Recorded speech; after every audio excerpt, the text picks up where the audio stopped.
These are exciting times for believers in Christ who are interested in Bible prophecy. Many of the things that are suggested by unfulfilled future prophecies seem to be trending like never before. We reserve a few minutes Sunday morning to discuss some of those things. We're careful to use recognized, reliable sources for news and information, and we're never saying that the things we report are the fulfillment of prophecy, only that they are the things you'd expect from reading the Bible. In the future Great Tribulation, the world leader we know most commonly as the antichrist will exercise totalitarian control over his citizens. We're told all, both small and great, rich and poor, free and slave, will receive a mark on their right hand or on their foreheads, and that no one may buy or sell except one who has the mark or the name of the beast, that's the Antichrist, or the number of his name. It would seem that the Apostle John was shown how what we call biometrics would be used to surveil and actually control the lives who were under the Antichrist's reign. You would expect that the nations of the world would be trending towards a surveillance state made possible by biometrics. And thanks largely to COVID-19, a biometric surveillance state is happening all around the globe. I'll just highlight a few things I ran across this week. Regarding COVID-19 and quarantine enforcement, in Hong Kong, authorities are requiring the use of a bracelet and an app for all travelers. The home quarantining app in the Polish government involves mandatory check-ins rather. South Korea uses GPS to track locations to ensure against quarantine breach, sending alerts if people leave their designated areas. Singapore requires people to report their location with photographic proof. Thailand is using an app and SIM cards for all travelers to enforce quarantine.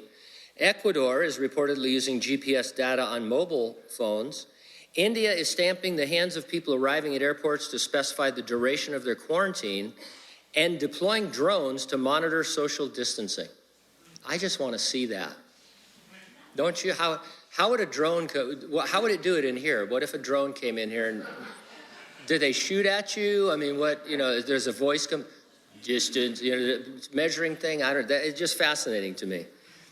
Serbia, the police and military monitor people in quarantine. Vietnam is using a network of informants. It's old school, but it seems to work. In Montenegro, which I didn't know was a country, social media users have been publicly naming individuals. So they're shaming people who are violating their rules. And Greece is also using drones to enforce lockdowns. Regarding COVID-19 and telecommunications data, at least 27 countries are using data from cell phone companies to track the movements of their citizens, and at least 30 have developed smartphone apps for the public to download. In Turkey, the government is forcibly tracking people over 65 who are not allowed to leave their homes.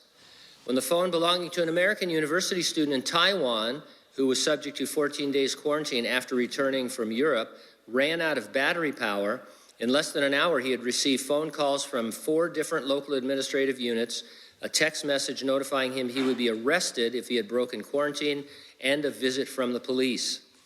In order to enforce mandatory 14-day quarantine orders, Kenyan authorities have been tracking mobile phones of people suspected to have COVID-19.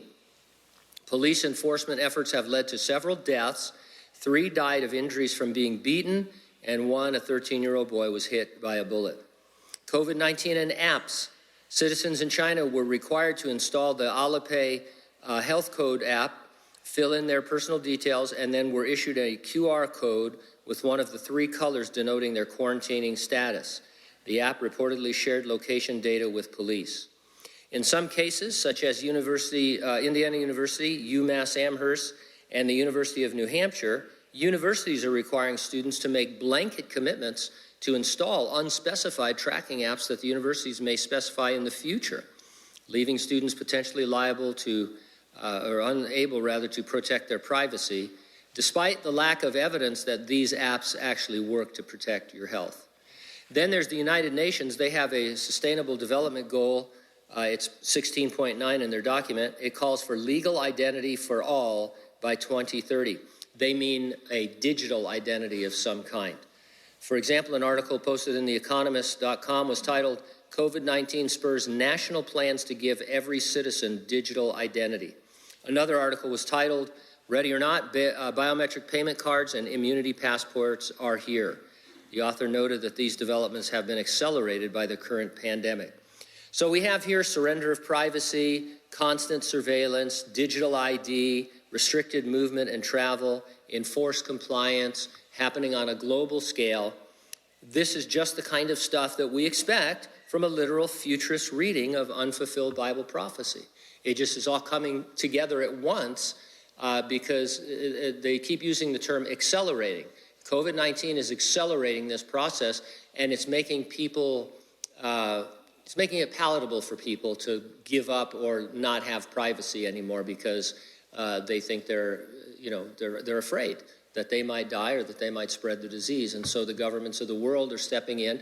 There's not a huge government conspiracy behind it, but they are taking advantage of the times to move towards this kind of global totalitarianism. Now, we believe from the Bible that the resurrection and rapture of the church is imminent. It could happen at any moment. Nothing needs to happen before it. It will definitely happen before the Great Tribulation. So we're not in the tribulation, and we won't be. Jesus is going to come, raise the dead in Christ, those that have died up to that point in the church age. And then we which are alive and remain will be changed in a moment, in the twinkling of an eye, will be given our resurrection bodies. And together with the dead in Christ, we will rise to heaven and be there safe for the 7-year tribulation. That's what we're going to see in the study of our book of Revelation as time goes on. Then we'll return with Jesus to help him establish his kingdom. But the most important thing right now is that a person would be ready for the rapture, because that's the event that could happen at any moment. And so the question is, are you ready for the rapture? If not, get ready, stay ready, keep looking up, because ready or not, Jesus is coming. Right on, you guys are getting it.